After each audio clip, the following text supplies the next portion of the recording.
In today's video, I'm going to teach you how to use custom dates in ClickUp Calendar View. First, head over to clickup.com and sign in. On the login page, choose Continue with Google, then select your Google account to proceed.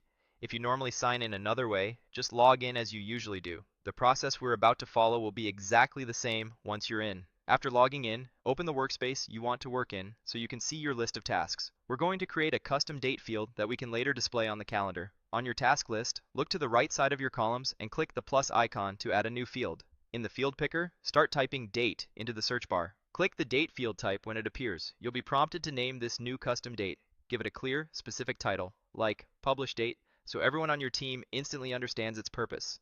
Then click Create. You should now see your new Publish Date column added to your task list. Let's start filling in dates. Click the Publish Date field on a task to open the date picker, then choose the exact date you want. You can repeat this for each task that needs a published date, selecting the appropriate day from the calendar each time. As you go, you'll build a consistent, structured schedule right on your list.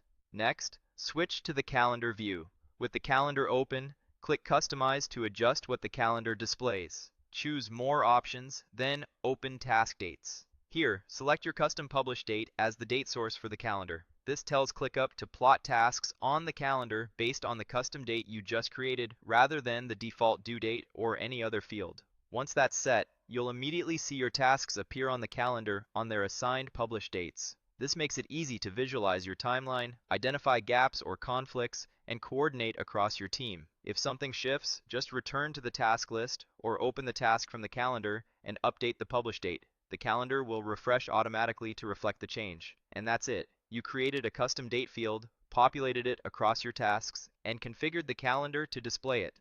Use this approach for editorial schedules, launch plans, event timelines, or any workflow that benefits from a dedicated date separate from your due dates.